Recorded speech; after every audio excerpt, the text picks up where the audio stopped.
Hello and Assalamu alaikum. Welcome to Ivy Online. This is your teacher Sayyid Abdul Basit. And today we are going to start with chapter number 10. This chapter we are going to cover the years from 1945 till 1947. जनाब पिछले lectures में हम देख चुके हैं कि बहुत सारी नई चीज़ें हुई। हमने देखा कि किस तरीके से वर्ल्ड वॉर के बाद पूरी डायनेमिक्स जो थी सब कॉन्टिनेंट की किस तरीके से चेंज होनी शुरू हुई।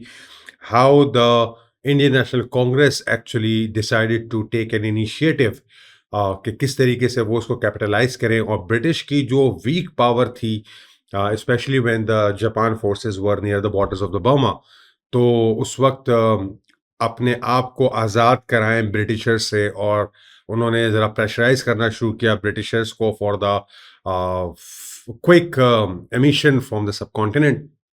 दूसरी तरफ फिर हमने ये देखा कि किस तरीके से क्रिप्स मिशन साहब आए और क्रिप्स मिशन फेल हुआ रिगार्डिंग सम पेटी इश्यूज जो उनके थे। अपने ऑल इंडिया मुस्लिम लीग ने भी इसको मानने से इनकार किया, ऑल्दो विद सम पॉइंट्स वो उनको मान रहे थे, लेकिन इंडियन नेशनल कांग्रेस जो थे वो किसी भी तौर पर इस बात के लिए तैयार नहीं थे कि अब ब्रिटिशर्स के किसी भी प्रॉमिस के ऊपर अपने आप को यूनाइट कर सकें और उनके ऊपर पूरा भरोसा कर सकें।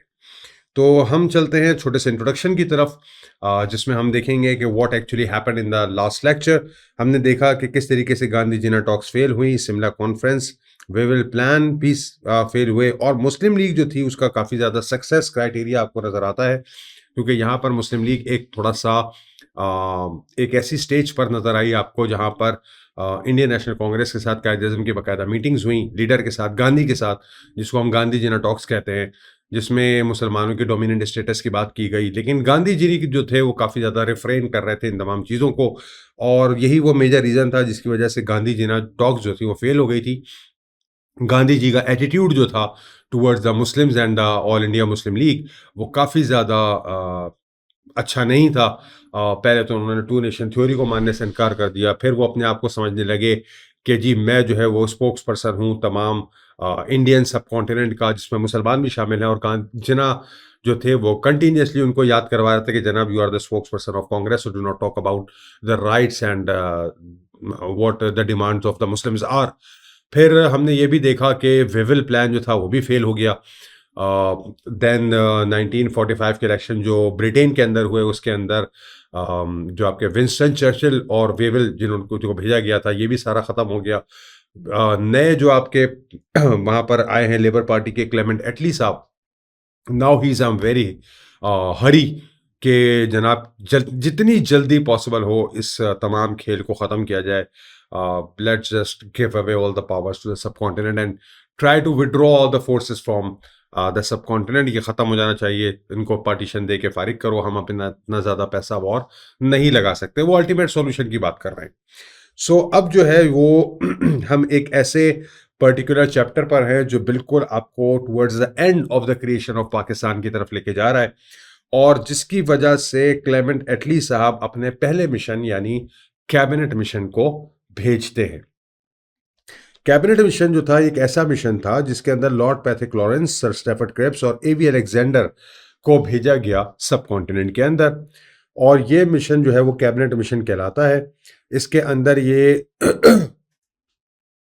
इसके अंदर they could not make the leaders of different political parties arrive at agreed formula.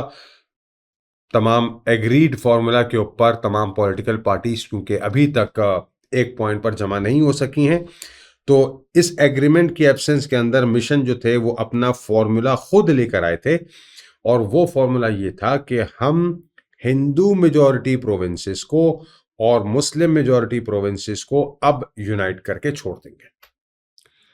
वेविल plan खत्म हो चुका, क्रिप्स मिशन फेल हो चुका, गांधी जी टॉक्स का कोई नतीजा नहीं निकला, ब्रिटिशर्स जो हैं वो अब तैयार नहीं हैं किसी भी और पैसा लगाने के अंदर या किसी भी और एक रिवॉल्ट को बर्दाश्त करने के लिए।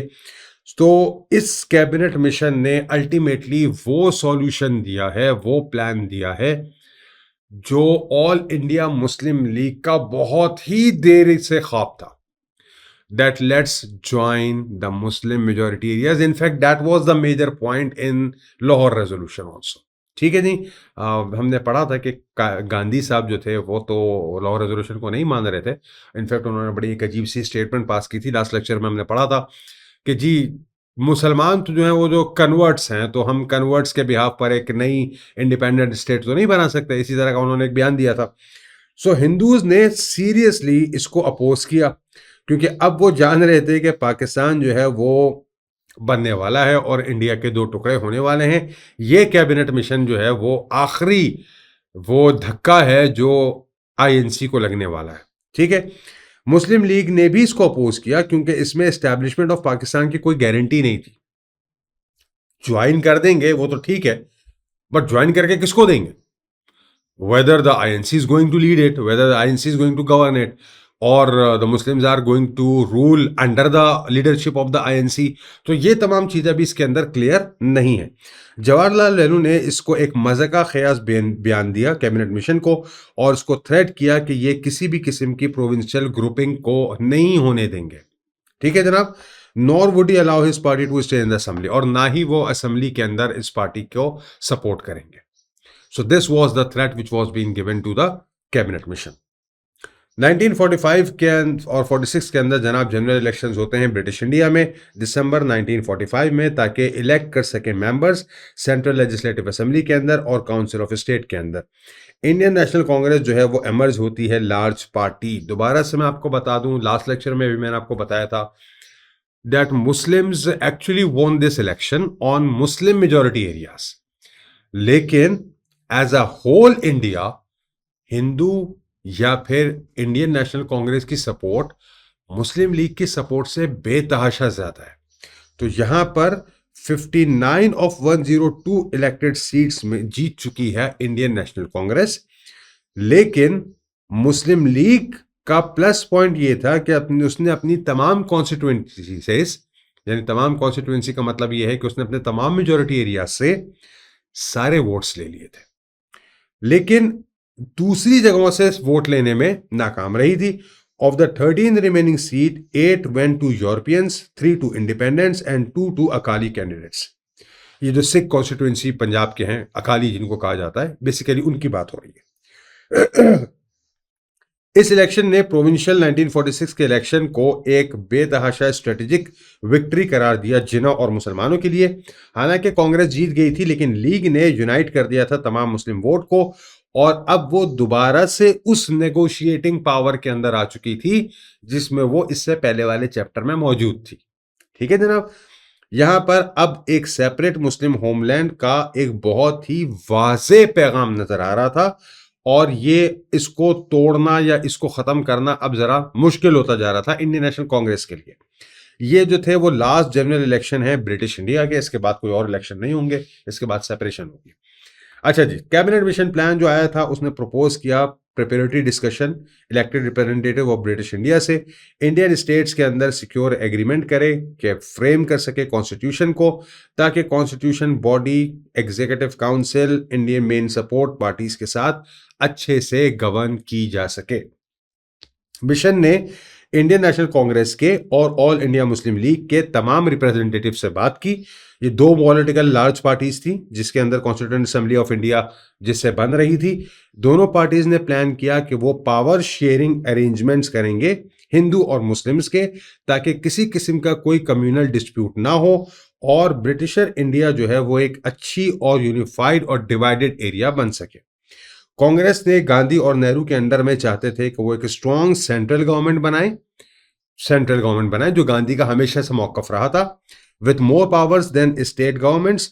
ऑल इंडिया मुस्लिम लीग जो जिन्ना के अंडर में थी वो चाहती थी कि इंडिया यूनाइटेड तो रहे, लेकिन उसमें पॉलिटिकल सेफगार्ड प्रोवाइड किया जाए मुस्लिम्स को, और लेजिस्लेचर्स को वाइड बिलीफ था कि मुस्लिम जो ब्रिटिश राज के अंदर है वो हिंदू राज के अंदर दोबारा से चेंज ना हो जाए वंस द ब्रिटिश डिपार्टमेंट, जब ब्रिटिश चले जाएं, क्योंकि मुस्लिम लीग रिगार्ड करती थी अपने आप को only spokes person of Indian Muslims, और ये मैंडेटरी था कि अब वो क्राउन के साथ डील करे। तो इस वजह से ये जो आपका प्लान भेजा गया है, जो मिशन जो भेजा गया है, इसके साथ ऑल इंडिया मुस्लिम लीग का एक बहुत अच्छा कनेक्शन होना चाहिए, ताकि जो मिशन है, ताकि जो प्लान है, ताकि जो रिफॉर्म्स हैं, उनको फाइनली अपने ऊपर मोटिवेट किया जा सके। ठीक है, आधी बात उन्होंने कर दी है। रही आधी बात कि गवर्न कैसे हो किया जाएगा, वो खाली आपने उसको थोड़ा सा मोटिवेट करना है।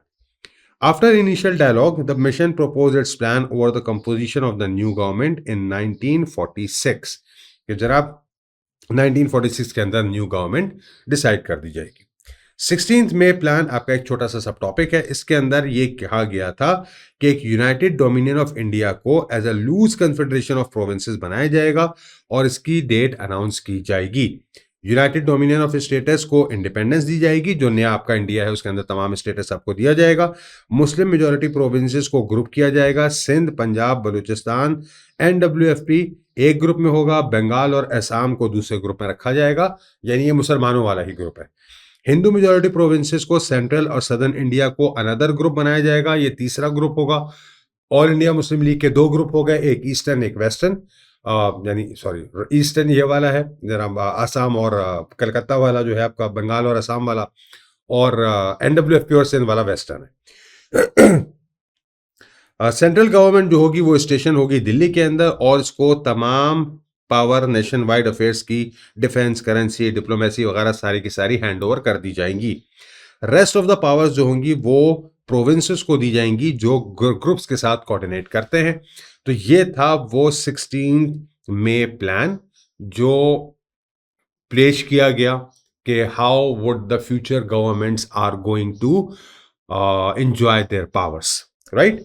लेकिन उसके बाद 16 जून प्लान आया जिसमें यूनाइटेड इंडिया को कांग्रेस और मुस्लिम लीग के साथ लाइन किया गया। लेकिन प्रॉब्लम ये थी कि कंसेंसस होगा दोनों पार्टीज के अंदर। कांग्रेस ने ये आइडिया काफी ज्यादा नफरत या हेटेड था कि उसमें मुस्लिम मेजॉरिटी प्रोविंसेस की ग्रुपिंग कर दी गई है और हिंदू मेजॉरिटी प्रोविंसेस को बैलेंसिंग के साथ सेंट्रल लेजिस्लेचर के साथ डाला गया है। मुस्लिम लीग जो है वो इसको एक्सेप्ट करने के लिए तैयार नहीं थी क्योंकि वो चाहते थे कि मुसलमानों का जो ब्रिटिश इंडिया के अंदर लॉज हैं वो प्रोटेक्शन के अंदर जाएं, मुस्लिम इंडिया के राइट्स को सेफगार्ड किया जाए और absolute rule of Hindus over Muslims को खत्म किया जा सके, जो नजर आ रहा है कि यहां पर हो जाएगा। क्योंकि जनाब ज्यादा पावर तो नहीं दी गई प्रोविंसेस को, सेंट्रल पावर दिल्ली की जो है वो अभी भी INC के पास है। तो ऐसे कुछ सिनेरियोज क्रिएट हो सकते हैं जिसमें मुसलमानों का तशख़्ख़ुस, उनकी इंटेग्रिटी, उनका करेक्टर, उनकी तमाम जो उनके मेन राइट्स हैं उनको सबूताज किया जाए। ठीक है, अब इस डेडलॉक के ऊपर पहुंचने के बाद ब्रिटिश ने प्रपोज किया एक सेकेंड प्लान 16 जून, जिसको हम 16 जून प्लान कहते हैं, जिसमें अरेंज किया गया कि इंडिया को असल में डिवाइड किया जाएगा हिंदू मेजॉरिटी इंडिया के अंदर और मुस्लिम मेजॉरिटी इंडिया के अंदर। ठीक है, इससे पहले तक बात थी गवर्नमेंट की डिवीजन की on the central ground and the provincial ground. 16 June plan में क्योंकि वो प्रॉब्लम सॉल्व नहीं होके दे रही, AIML के कुछ अपने कंसर्न्स मौजूद हैं that once you are going to leave and you had already provided all the powers to the central government, तो जनाब मुसलमानों का तो फिर वो मसला तो वही का वही रह गया। वो आपके चुंगल से निकल कर अब तो हिंदुओं के चुंगल में फंस गए। तो क्योंकि अभी भी गवर्नमेंट तो INC की है, तो ये फिर वही वाली गवर्नमेंट ना बन जाए तो 1936-37 के इलेक्शन के बाद बनी थी और उसने मुसलमानों की बैंड बजा दी थी, है ना जनाब। तो इस वजह से ये सेकंड के डेडलॉक बरकरार है, क्लेमेंट एटली का प्रेशर ज्यादा है, प्लान पहुंच चुका है। तो ये प्लान जो है वो रिवाइज हो रहा है कि अब जनाब असल में ये डिवीजन ऑफ द बाउंड्रीज भी है। तो यहां पर इसको रीनेम किया जाएगा मुस्लिम मेजॉरिटी इंडिया को पाकिस्तान के अंदर, और इस चीज को कांग्रेस ने रिजेक्ट कर दिया, अप फ्रंट रिजेक्ट किया। A list of princely states of India which would be permitted to exceed the dominion or attain independence was also drawn up. इसके अंदर ये भी डिसाइड किया गया कि जितनी भी प्रिंसली स्टेट्स हैं उनके पास ये राइट होगा कि वो किसी भी डोमिनियन स्टेटस वाले ग्रुप को ज्वाइन कर सकते हैं। They wanted to join the group of Hindu majority areas, they are most welcome. They wanted to join the Muslim majority area group, they are most welcome. Otherwise वो self determination के ऊपर Commonwealth को भी join कर सकते हैं। Cabinet mission जो है वो अराइव करता है इंडिया 23 मार्च 1946 को और दिल्ली में पहुंचता है 1946 2 अप्रैल। अनाउंसमेंट ऑफ प्लान जो 16 मई का है, ये प्रोसीड किया जाता है शिमला कॉन्फ्रेंस के अंदर पहले हफ्ते में मई के। Approval of the plan, composition of the new government के ऊपर बहुत ज्यादा मुनस्सिर है। कांग्रेस वर्किंग कमेटी ने इस प्लान को किसी भी तौर पर कबूल करने से इनकार कर दिया। रेजोल्यूशन ऑफ द कमेटी जो थी वो कंक्लूड करती है कि वर्किंग कमेटी जो है वो कंट्रोल करेगी, करेक्ट करेगी तमाम प्रॉब्लम्स को, प्रोविंशियल गवर्नमेंट के और कॉन्स्टिट्यूएंट असेंबली इन तमाम चीजों को एक साथ देखेगी।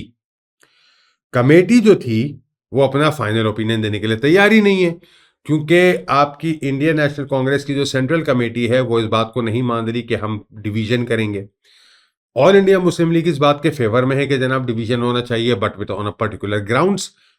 तो अब कमेटी ने डिसाइड किया कि कांग्रेस जो है वो प्रोपोज कॉन्स्टिट्यूएंट को ज्वाइन करे और कॉन्स्टिट्यूशन बनाए फ्री, यूनाइटेड और डेमोक्रेटिक इंडिया का।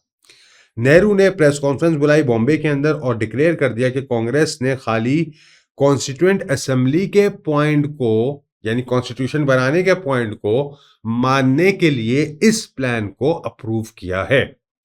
बाकी डिवीजन ऑफ द बाउंड्रीज के ऊपर उसका मौकफ अभी भी वही है, that it should not happen.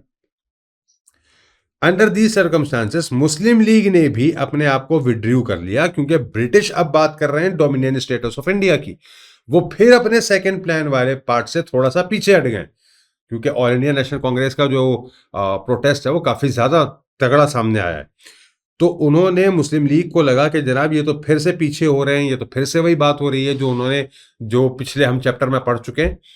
तो उन्होंने तमाम अपनी मिनिस्ट्रीज, अपने तमाम जो उनके टाइटल्स थे वो वापस कर दिए ब्रिटिश को, ये दिखाने के लिए कि जी we are also in the protest mode. ठीक है, as a protest against the attitude of the Britisher, Muslims ने रिटर्न कर दिए अपने तमाम टाइटल, और ब्रिटिश गवर्नमेंट को अब एक बहुत ही अजीब सा स्टेप उठाना था और नेहरू से कहना था कि वो गवर्नमेंट फॉर्म करें जो उन्होंने 1946 के अंदर फॉर्म की। आईएनसी दिल्ली गवर्नमेंट की हम बात कर रहे हैं। कुछ डिस्कशन के बाद लीग ने भी इसको ज्वाइन कर लिया as the interim government. Muslim League जो थी वो तमाम मुस्लिम मेजॉरिटी एरिया से जीत चुकी थी, लेकिन पॉपुलेशन वाइज वोटिंग के हिसाब से सेकंड लार्जेस्ट जमात थी। तो सेकंड लार्जेस्ट जमात ने फर्स्ट लार्जेस्ट जमात को एज एन इंटरिम गवर्नमेंट, मिलीजुली सरकार, समझ रहे हैं ना, मिलीजुली सरकार के तौर पर ज्वाइन किया। जब तमाम पोर्टफोलियोज एलोकेट हो गए तो कांग्रेस ने appropriate all the important portfolios, जितने भी पोर्टफोलियो का मतलब है बेटा कि कौन कौन सा काम कौन कौन करेगा। ठीक है, तो जब मुसलमानों के अंदर वो काम की डिस्ट्रीब्यूशन, एडमिनिस्ट्रेटिव डिवीजन और जो आपके डिफेंस और तमाम ये आपका प्रॉफिट शेयरिंग और रूल मेकिंग, ये तमाम चीजों की डिवीजन की बात आई, तो कांग्रेस ने यहां पर फिर वही काम किया जो 36-37 के इलेक्शन में उसने किया था, मुसलमानों को पीछे कर दिया। पीछे किस तरह कर दिया जनाब? उसने तमाम पोर्टफोलियोज, इंपॉर्टेंट पोजीशन, जिस तरह मॉन्टफोर्ड रिफॉर्म के अंदर ब्रिटिश ने रिजर्व सब्जेक्ट रखे थे, यहां पे कांग्रेस ने वो सारे सब्जेक्ट्स जिनको हम पोर्टफोलियोज कह रहे हैं अपने पास रख लिए। और जिस तरीके से इंडियंस को अंग्रेजों ने ट्रांसफर्ड सब्जेक्ट दिए थे, एजुकेशन और ये एग्रीकल्चर और सैनिटेशन और हेल्थ, ये सारे दे दिए मुसलमानों को। देखिए, रिपीट कर रही है, हिस्ट्री रिपीट करती है जनाब अपने आप को।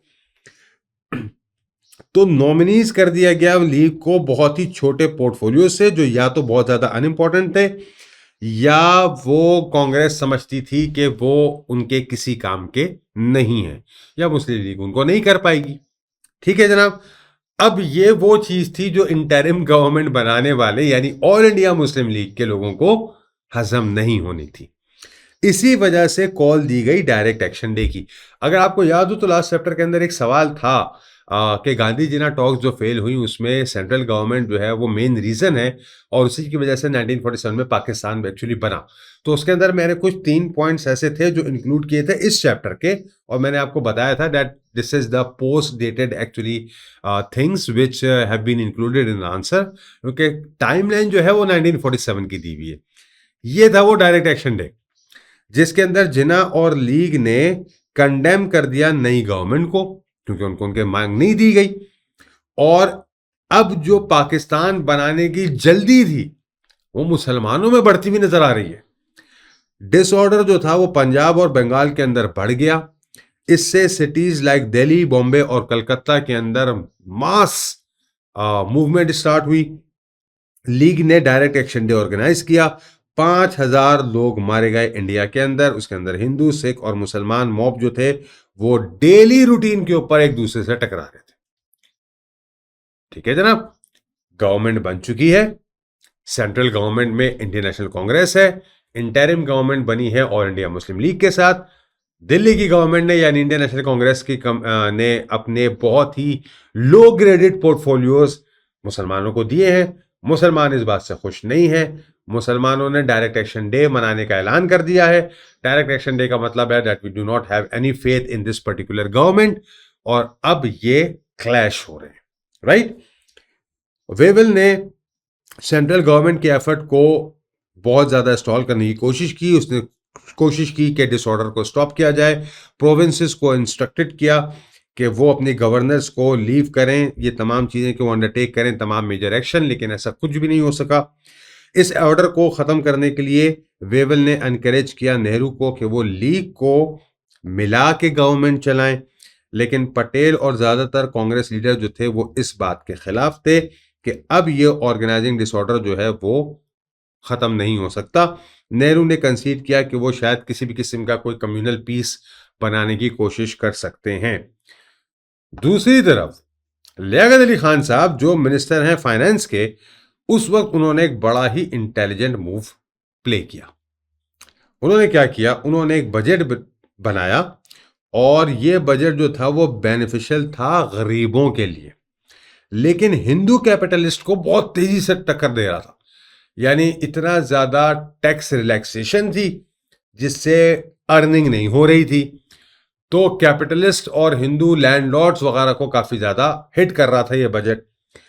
कांग्रेस ने इस बजट को अपोज कर दिया और एक्सपोज हो गए। और एक्सपोज कैसे हुए कि जनाब ये जो कांग्रेस है ये वो पार्टी है जो आज भी मासिस के साथ नहीं खड़ी हुई, लोगों के, कॉमन लोगों के साथ नहीं खड़ी हुई, बल्कि ये उनको सपोर्ट करती है जो एक्चुअली कैपिटलिस्ट है। This was a very intelligent move played by Liaquat Ali Khan. ठीक है जनाब। ब्रिटिश प्राइम मिनिस्टर ने failure of the cabinet mission के ऊपर इंटरिम गवर्नमेंट को अनाउंस किया कि ब्रिटिश गवर्नमेंट की इंटेंशंस ये हैं कि वो अब ट्रांसफर कर दे पावर को सब कॉन्टिनेंट के अंदर, और अपॉइंट किया लॉर्ड माउंटबेटन को और लॉर्ड वेवल की जगह, ताकि वो जाके इस मामले को अच्छे तरीके से निपटा सके। प्रॉब्लम यह है जनाब कि लॉर्ड वेवल साहब फिर भी शायद इस जगह को थोड़ा बहुत जान चुके थे। माउंटबेटन साहब इससे पहले कभी इंडिया आए नहीं थे। He was a very new person to the subcontinent of India. तो लॉर्ड माउंटबेटन ने खाली पॉलिटिकल सिचुएशन पढ़ी और ब्रिटिश अप्रूवल की गवर्नमेंट के बाद अनाउंस कर दिया 3 जून प्लान, जिसमें उन्होंने डिसाइड किया कि भाई ये प्रॉब्लम सॉल्व नहीं की जा सकती सिवाय इसके कि आप इसको पार्टीशन कर दें। तो Punjab and Bengal were to be divided on the basis of Muslim majority and Hindu majority areas. एक बाउंड्री कमीशन बना दिया गया और उसमें पाकिस्तान और भारत को सेपरेट करके दिखा दिया गया that this is the places where Muslim majority areas are lying and this is the place where Hindu majority areas are lying, so let's just unite them and make them separated. क्योंकि अब ये situation out of control हो चुकी है। According to this plan, principle of partition of India was accepted by the British government. Successor government को dominion status दिया जाएगा, implicit right दिया जाएगा कि वो सीडीड कर सकें ब्रिटिश कॉमनवेल्थ के अंदर। ठीक है जनाब। इसके साथ साथ इसमें यह भी दिया हुआ था कि ब्रिटिश इंडिया के पार्टीशन किए जाएंगे 2 न्यू और फुली सोवरेन डोमिनियन इंडिया और पाकिस्तान से, जो 15 अगस्त 1947 से स्टार्ट होगा। प्रोविंसेस ऑफ बंगाल और पंजाब को 2 न्यू कंट्रीज के अंदर डिवाइड किया जाएगा। ऑफिस ऑफ गवर्नर जनरल दोनों न्यू कंट्रीज के अंदर रखे जाएंगे जो रिप्रेजेंटेटिव होंगे क्राउन के। गवर्नमेंट ऑफ इंडिया एक्ट 1935 को दोनों कंट्रीज का कॉन्स्टिट्यूशन बनाया जाएगा। ये लास्ट कॉन्स्टिट्यूशन था हमारा 1935 का, जो इवन पाकिस्तान और इंडिया के बनने के बाद इनिशियल तौर पर दोनों कंट्रीज ने अडॉप्ट किया था। तमाम लेजिस्लेटिव अथॉरिटी जो है वो कॉन्स्टिट्यूएंट असेंबली और तमाम नई कंट्रीज के ऊपर डाली जाएंगी। ब्रिटिश रूल टर्मिनेट हो जाएगा प्रिंसली स्टेट से भी 15 अगस्त 1947 को, और राइट्स दिए जाएंगे कि वो किसी भी इन दोनों डोमिनियन को, यानी पाकिस्तान या इंडिया में से किसी एक को चूज कर लें। तमाम टाइटल जो एम्परर ऑफ इंडिया के हैं वो खत्म हो जाएंगे, ब्रिटिश मोनार्च खत्म हो जाएगा, और किंग जॉर्ज सिक्स जो रॉयल प्रोक्लेमेशन है 22 जून 1948 की, उसके हिसाब से now the Britisher will not be in a state to administer और रूल द सब कॉन्टिनेंट। ये था जनाब हमारा आखिरी तकरीबन सब टॉपिक के करीब, जिसमें अब बिल्कुल वाज़ेह तौर पर कह दिया गया है कि now the subcontinent will be divided into 2 different countries. ठीक है जनाब। So the act revive the royal assent on 18 जुलाई 1947। पाकिस्तान जो था वो 15 अगस्त को उसी टाइम एज इंडियन इंडिपेंडेंस आ गया, वजूद में आया। लेकिन वायसराय लॉर्ड बैटन ने न्यू दिल्ली के अंदर ट्रांसफर की पावर। पाकिस्तान ने सेलिब्रेट की अपनी फॉर्मेशन एक दिन पहले 14 अगस्त 1947 को, ताकि दोनों इवेंट्स के अंदर माउंट बैटन शिरकत कर सके, पाकिस्तान वाली इवेंट के अंदर भी और इंडिया वाली इवेंट के अंदर भी। प्रोविंशियल असेंबली सिंध और शाही जरगा बलूचिस्तान ने डिसाइड किया कि वो फ्यूचर में पाकिस्तान के साथ ज्वाइन करेंगे। NWFP ने रेफरेंडम किया और डिसाइड किया अपनी फेट के बारे में। सिलेट और आसाम प्रोविंसेस को भी इसी तरीके से ऑप्शन दिए गए कि वो भी अपने फ्यूचर का डिसीजन ले लें। Independence act of India 1947 act of parliament बना यूनाइटेड किंगडम की तरफ से, जिसमें 3 जून प्लान को पार्टपोर्शन किया गया ब्रिटिश इंडिया के अंदर, और कहा गया कि अब जो है वो 2 डोमिनियंस बनेंगे सब कॉन्टिनेंट के अंदर, इंडिया और पाकिस्तान के नाम से। जब ये डिसाइड कर लिया गया कि पार्टीशन होगी बंगाल और पंजाब की, तो ब्रिटिश गवर्नमेंट ने अपॉइंट किया सर सिरिल रैडक्लिफ को। इनका नाम सर सिरिल रैडक्लिफ है, CYRILL, Cyril Radcliffe, as the chairman of the boundary commission, के जनाब अब वो बाउंड्रीज भी डिसाइड कर दी जाएं जिसके हिसाब से डिवीजन होगी मुस्लिम मेजॉरिटी स्टेट और हिंदू मेजॉरिटी स्टेट की। तो माउंट बैटन और रेडक्लिफ जो थे वो इसको चेयर कर रहे थे। उन्होंने तमाम नॉर्म्स जो थे फेयर प्ले के वो अपने यूज किए, और कुछ मुस्लिम मेजॉरिटी एरियाज भारत को असाइन कर दिए। भारत को असाइन कर दिए। अब इसका सबसे बड़ा नुकसान ये था कि कुछ एरियाज जैसे कि गुरदासपुर और फिरोजपुर, ये भारत के साथ ज्वाइन करने से आज तक की सबसे बड़ी प्रॉब्लम क्रिएट हो गई। प्रॉब्लम क्या है? कश्मीर इशू। कश्मीर इशू वो वाहिद अभी तक का इशू है जो सॉल्व नहीं हुआ टिल दिस डेट। तो इस एरियाज को भारत को देने का मकसद ये था that now Bharat has an access to Kashmir, जो अल्टीमेटली प्रूव करता था greatest hurdle in the smooth and neighbourly relation between Bharat and Pakistan. और ये कश्मीर इशू आज भी इंडिया और पाकिस्तान के पीस प्रोसेस के दरमियान सबसे बड़ी रुकावट। डिस्ट्रीब्यूशन ऑफ एसेट्स हुए। माउंट बैटन ने अगेन यहां पर भी ग्रेट पार्शियलिटी दिखाई, और पाकिस्तान जो था वो अपने बहुत सारे लेजिटिमेट शेयर से हाथ धो बैठा। फाइनेंस के अंदर, डिफेंस इक्विपमेंट के अंदर, रेलवे इंजन के अंदर, बोगीज के अंदर, इवन इलेक्ट्रिसिटी ग्रिड स्टेशन के अंदर। आप अभी जो नेक्स्ट सेक्शन है आपका सेक्शन 3, सेक्शन C जिसको कहते हैं, उसके अंदर हम इनिशियल प्रॉब्लम्स पढ़ेंगे और उसमें देखेंगे कि बाउंड्री कमीशन और रेडक्लिफ अवार्ड से एक्चुअली न्यूली बॉर्न स्टेट को क्या क्या प्रॉब्लम का सामना करना पड़ा था। बट अल्टीमेटली 14 डे ऑफ अगस्त 1947 दुनिया ने देखा कि सब कॉन्टिनेंट डिवाइड हो गए 2 पार्ट्स के अंदर। दोनों पर से एक का नाम रखा गया पाकिस्तान और दूसरे का नाम रखा गया भारत। लॉर्ड माउंटबेटन कराची आए और अपने तमाम पावर्स पाकिस्तान को ट्रांसफर की। कायदे आज़म मोहम्मद अली जिन्ना को अपॉइंट किया as the first governor general of Pakistan. यहां पर मैं थोड़ा सा रोकता हूं। लॉर्ड माउंटबेटन साहब कराची आए और पेशकश की कायदे आजम को कि मुझे आप पहला गवर्नर जनरल बना दें। हाँ जी, कायदे आजम साहब ने कहा जी what is the use of getting an independent state. अगर पहला माउंटबेटन साहब आप ही को गवर्नर जनरल बना दे तो हमारी तो ये तमाम जो कोशिश है ये तो फजूल गई।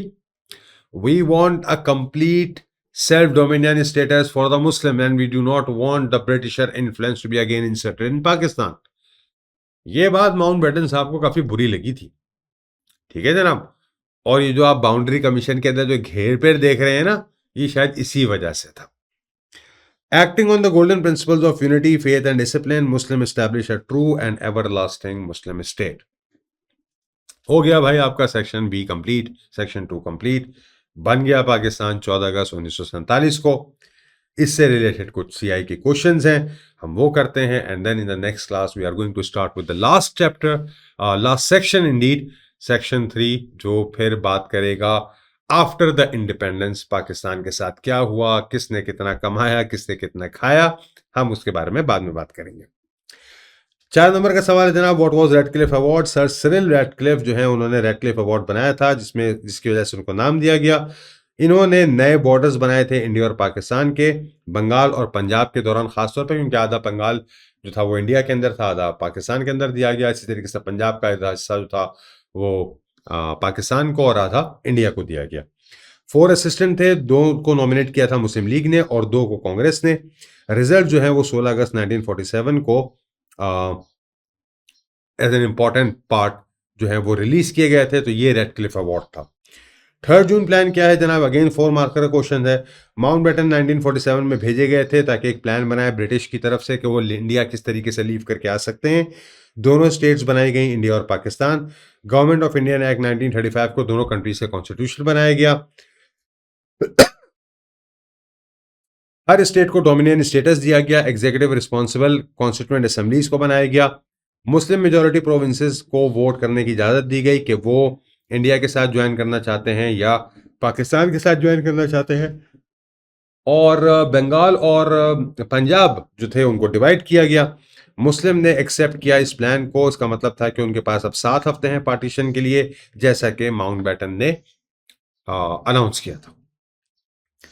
14 मार्क का सवाल है जनाब, to what extent direct action day is more significant in the creation of Pakistan. Direct action day किस हद तक क्रिएशन ऑफ पाकिस्तान की मेन रीजन है। तो डायरेक्ट एक्शन डे जो है वो बहुत ज्यादा इंपॉर्टेंट सिग्निफिकेंस रखता है। द रीजन इज दैट कि ये वो पर्टिकुलर इवेंट था जिसमें finally all India Muslim league ने एक स्टांस लिया था that now it is all over, it is all over for the Muslims. क्योंकि हम इंटरिम गवर्नमेंट भी बना चुके हैं इंडियन नेशनल कांग्रेस के साथ, लेकिन हमारे साथ पोर्टफोलियोज के नाम पर मजाक किया गया। So it was organised by Muslim League in 1946। Muslim League जो थे कंसर्न थे ब्रिटिश अगर छोड़ के इंडिया चले जाते हैं तो कांग्रेस इंचार्ज बन जाएगी। और सॉलिडारिटी ऑफ मुस्लिम कम्युनिटी जो थी वो इंडिकेट कर रही थी कि अब ब्रिटिश और कांग्रेस जो है वो काफ़ी ज़्यादा ब्रिटिशर्स के जाने के बाद कांग्रेस जो है वो काफ़ी ज़्यादा स्ट्रेंथनाइज हो जाएगी और उससे मुस्लिम्स राइट के ऊपर काफ़ी ज़्यादा स्टांस प्रोड्यूस होगा। लार्ज स्केल राइट स्टार्ट हुए, तकरीबन 4000 लोग मारे गए इस डायरेक्ट एक्शन डे के अंदर। बाकी ब्रिटिश जो थे वो वरी थे कि जी सिविल वॉर कहीं दोबारा से स्टार्ट ना हो जाए। और ग्रेजुअल चेंज जो था वो पार्टीशन के ऊपर उनका बढ़ता जा रहा था। काउंटर एग्रीमेंट्स यानी बार बार के जो आपके दूसरे फैक्टर हैं उनके अंदर अगेन पिछले चैप्टर का हमारे पास लॉ रेजोल्यूशन 1940 मौजूद है।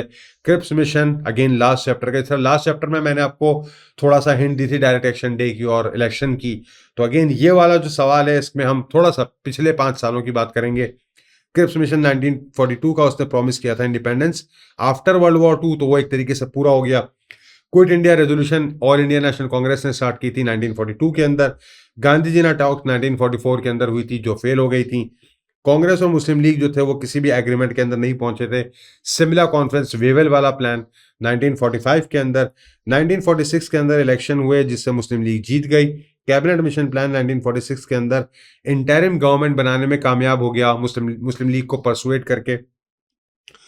लेकिन 3 जून प्लान 1947 जो था वो आखिरकार सब कॉन्टिनेंट के 2 टुकड़े के ऊपर खत्म हुआ और इसमें पावर्स को शेयर किया गया। तो एक्चुअली जो इनिशियल जो स्टेज है वो डायरेक्ट एक्शन डे जो हमारा जो मनाया गया है, बेसिकली उसके हिसाब से ये सवाल दिया गया है। What happened on direct action day? Muslim league ने इसको 16 अगस्त 1946 को कॉल किया ताकि ताकि ब्रिटिशर्स जो कांग्रेस को तमाम पावर शिफ्ट कर रहे थे ऐसा ना किया जा सके। जिन्होंने पीसफुल प्रोटेस्ट को मुस्लिम सॉलिडारिटी और स्ट्रेंथ ऑफ मुस्लिम्स के साथ मुंसलिक किया, अटैच किया और बताया कि बेसिकली हमें ये ब्रिटिशर्स को बताना है कि कांग्रेस मिनिस्ट्रीज हमारे साथ क्या कर रही है। सीरियस राइटिंग स्टार्ट हुए और इसके अंदर खास तौर पे कलकत्ता, बॉम्बे के अंदर भी थे, बट यहाँ पर कलकत्ता और दिल्ली का नाम मिसिंग है शायद। कलकत्ता के अंदर काफी ज्यादा लोग मारे गए थे, ग्रेट कलकत्ता किलिंग टाइप का एक इंसिडेंट हुआ था। अच्छा जी, सेकेंड वर्ल्ड वॉर और उसके आफ्टर मैथ का मतलब है कि ब्रिटिश के पास अब लिटिल इंटरेस्ट थी फ्यूचर सब कॉन्टिनेंट की 1947 के अंदर। आप इस बारे में कितना जानते हैं या कितना एग्री करते हैं? बिल्कुल जी, ऐसे ही था। वर्ल्ड वॉर टू और उसके आफ्टर मैच जो था, इसका मतलब ये था कि अब ब्रिटिश जो है था वो अपना इंटरेस्ट जो है वो लूज कर गया था और सब कॉन्टिनेंट के फ्यूचर के बारे में यही 1947 में हमें नजर आया that after the world war जो उनकी गवर्नमेंट चेंज हुई, पैरेलल गवर्नमेंट आई, that is the Labour party, Clement Attlee साहब आए और वॉर टाइम जो उनके प्राइम मिनिस्टर थे विंस्टन चर्चिल, उनको रिप्लेस किया गया। तो Clement Attlee was actually in a hurry कि अब वर्ल्ड वॉर के बाद इस तमाम चीज़ों को लपेटा जाए। तो ब्रिटेन जो था वो ज़्यादा फोकस था अब जर्मनी के साथ और लेस कंसर्न था सब कॉन्टिनेंट के साथ। पोस्ट वॉर रिकवरी जो थी, इंटरनल स्टेबिलिटी ऑफ ब्रिटेन जो थी, काफ़ी ज़्यादा प्रायोरिटी बेसिस पर थी क्लेमेंट एटली के। इंडियन इंडिपेंडेंस जो था वो ख़त्म किया गया 1945 के अंदर। मुस्लिम लीग जो था उसको लिमिटेड कॉपरेशन दी गई ब्रिटिश गवर्नमेंट की तरफ से वॉर एफर्ट के अंदर। कांग्रेस ने वॉर एफर्ट को बुरी तरीके से बाइकआउट किया था। दूसरे फैक्टर के अंदर क्रिप्स मिशन 1942 का उसने इंडिपेंडेंस अलॉट की थी, ऑफर की थी in fact after the war. Britain ने इनकरेज किया डिस्कशन ऑफ पार्टीशन को, गांधी जी ने टॉक्स को इनकरेज किया, लेकिन दोनों फेल हो गई बुरी तरीके से, जिसके ऊपर बाकायदा बेवल का प्लान आया था कि सारा यूजलेस है। सिमला कॉन्फ्रेंस जो थी वो 1945 के अंदर हेल्ड की गई, again future of the sub continent के बारे में। ब्रिटिश प्राइम मिनिस्टर क्लेमेंट एटली ने ऑर्डर किया इलेक्शन 1946 के अंदर, जिसके अंदर मुस्लिम लीग जो थी वो अब एक अच्छी खासी बड़ी पोजीशन पर आ चुकी थी और उसको इग्नोर नहीं किया जा सका था। 1946 में ब्रिटिश कैबिनेट मिशन प्लान बना, इंटरिम गवर्नमेंट इंडिया के अंदर बनाई गई। डायरेक्ट एक्शन डे 1946 के अंदर हुआ, मुसलमानों ने बाइकआउट किया उस इंटरिम गवर्नमेंट का। 3 जून प्लान हुआ, उसमें ब्रिटिश जो था उसने बावर कराया कि सब कॉन्टिनेंट को वो लीव करके चला जाएगा 1948 तक, लेकिन ये प्लान रिवाइज करना पड़ा क्योंकि हालात बहुत ज़्यादा ख़राब हो चुके थे। 3 जून प्लान के बाद 1947 में लॉर्ड माउंटबेटन ने अनाउंस किया कि ब्रिटेन जो है वो अब 1947 को ही छोड़ के चला जाएगा after dividing the sub continent into 2 independent states. Cabinet mission plan क्या है जनाब? 4 नंबर का सवाल है। पैट्रिक लॉरेंस क्रिप्स और अलेक्जेंडर जो है वो इंडिया भेजा गया था ताकि वो एक्सेप्टेबल कॉन्स्टिट्यूशनल फ्यूचर के ऊपर दोनों पार्टीज के साथ बात कर सकें। प्लान जो था वो कॉमन ग्राउंड्स के ऊपर था, कांग्रेस और मुस्लिम लीग के। प्लान ने प्रपोज किया एक सिस्टम इंडिया के अंदर जिसके अंदर प्रोविंसेस, प्रोविंशियल ग्रुपिंग और द सेंटर, इन 3 चीज़ों के ऊपर बात की गई। ऑल इंडिया कमीशन को फॉर्म किया गया। प्लान ने प्रपोज किया कि इंटरिम गवर्नमेंट बनाए, जबकि ब्रिटिश जो है वो विड्रॉ करने की तैयारी कर रहे हैं। ये सब चीज़ें हम ऊपर पढ़ चुके हैं। All these points have been included in order to make it a more realistic answer. Proposal को रिजेक्ट किया गया और मॉडिफिकेशन की गई। कांग्रेस ने अगेन इस चीज को रिजेक्ट कर दिया था। Okay, so these were some of the main questions which have basically come in the last few past papers। अक्टूबर नवंबर 2017 के बाद से ये सेक्शन 2 का एक बड़े अच्छे सवालात हैं जो खास तौर पे लास्ट 10 ईयर्स के अंदर फोकस करते हैं। तो जनाब हमारा यहाँ पर आज सेक्शन 2 हो गया है complete. In the next class we are going to start section 3, post independence के बारे में हम बात करेंगे। इंडिपेंडेंस के बाद पाकिस्तान जब बन गया तो उस वक्त पाकिस्तान के साथ क्या क्या हुआ, कौन कितना कितना अमीर हुआ, कौन कितना कितना गरीब हुआ, पाकिस्तान के साथ क्या क्या किया गया, पॉलिटिकल लीडर्स पाकिस्तानियों ने, पाकिस्तान के अफेयर्स के बारे में फिर हम पढ़ेंगे, करंट अफेयर्स और उनके जो ट्रेड अफेयर्स वगैरह थे मुख्तलिफ कंट्रीज़ के साथ सेक्शन 3 के अंदर। पाकिस्तान की पॉलिटिकल स्टेबिलिटी देखेंगे, बहुत बुरी हालत होगी पाकिस्तान की शुरू में। सेक्शन 3 के अंदर आपसे दोबारा से मुलाकात होगी। टिल देन टेक केयर, अल्लाह हाफ़िज़।